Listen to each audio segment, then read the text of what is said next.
வணக்கம். நான் சுதர்ஷன் மகேஷ். தமிழகத்தை பொறுத்த மட்டும் 2026 சட்டசபை தேர்தலில் அதிமுக பாஜக கூட்டணி அமைத்து தேர்தலை சந்திக்க போகிறாங்க.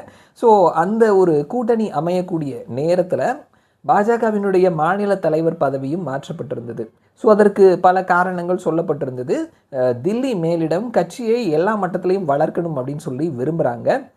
எம்எல்ஏக்களை பெற வேண்டும் அப்படின்னு சொல்லியும் விரும்புகிறாங்க. அதற்கு போன லோக்சபா தேர்தல் முடிவுகளோடு அவங்க கம்பேர் பண்ணி பார்க்கும் பொழுது நாம் தனியாக நின்னோம், அதிமுக தனியாக நின்னார்கள் அப்படின்னா அது ஆப்வியஸ்லி திமுகவினுடைய வெற்றிக்கு வழிவகுக்கும். நாம் 2 பேருமே பெரிய அளவில் சோபிக்க முடியாமல் போயிடும் அப்படின்றதுனால 2 பேருமே அதை உணர்ந்து பேச்சுவார்த்தை ஏற்பட்டு கூட்டணி அமைந்திருக்குது. ஸோ ஒரு 20 எம்எல்ஏவாது இந்த முறை எடுக்கணும் அப்படின்னு சொல்லிட்டு தில்லி பாஜக விரும்புகிறாங்க. ஸோ அதை எல்லாத்தையும் மனதில் வச்சுக்கிட்டு இங்கே இருக்கக்கூடிய மாநில தலைமை அண்ணாமலை அவருடைய செயல்பாடுகள் சிறப்பாக இருக்குதுங்க.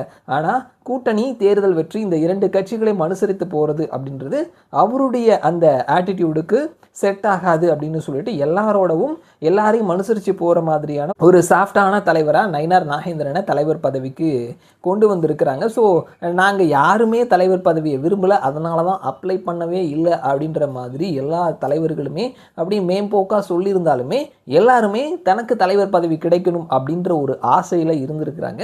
ஸோ தலைவர் பதவி கிடைக்கல அப்படின்னு ஆனதுக்கப்புறமா காங்கிரஸ் மாதிரி ஆளாளுக்கு ஒரு கோஷ்டியை ஆரம்பிச்சிட்டாங்களாம். ஒரு மூத்த தலைவர், ஒரு முன்னாள் தலைவர், முன்னாள் பொதுச் செயலாளர், ஒரு மாநில செயலாளர்கள். ஸோ இவர்கள் எல்லாருமே தனித்தனியாக ஒரு அணியாக ஒரு கோஷ்டியை சேர்க்க ஆரம்பிச்சிட்டாங்களாம்.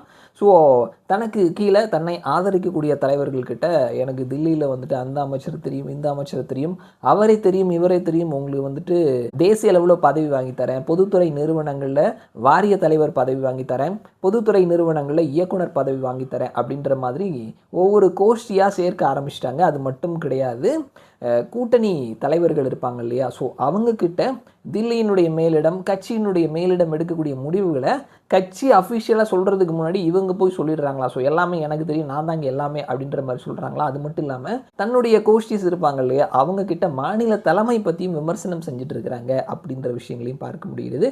அது மட்டும் இல்லாமல் தன்னுடைய கோஷ்டியில் இருக்கக்கூடிய தலைவர்களுக்கு பதவிகள் வாங்கித்தரேன்னு சொன்னாங்க இல்லையா, இந்த விஷயத்தை தில்லிக்கிட்டையும் எடுத்துகிட்டு போயிட்டு இந்த மாதிரி எங்களை சப்போர்ட் பண்ணக்கூடிய பர்சன்ஸுக்கு நீங்கள் இந்த மாதிரி தேசிய அளவில் இந்த மாதிரி பொதுத்துறை நிறுவனங்களில் பதவி கொடுக்கணும் அப்படின்ற அளவுக்கு கேட்கிற அளவுக்கு அங்கே போய் நிற்கிறாங்க அப்படின்றதையும் பார்க்க முடிகிறது. இதை பார்க்கக்கூடிய அரசியல் நோக்கர்களும் சரி, கட்சிக்கு உள்ளே இருக்கிறவங்களும் சரி சொல்லக்கூடிய விஷயம் என்ன அப்படின்னா இங்கே இருக்கக்கூடிய பாஜக கட்சியை வளர்க்கணும்னு தில்லி தலைமை விரும்புகிறாங்க. ஆனால் இவர்கள் இங்கே நாங்கள் காங்கிரஸ் மாதிரி கோஷ்டியாக வளர்வது அப்படின்றது கட்சியினுடைய வளர்ச்சிக்கு என்றைக்குமே சரி வராது.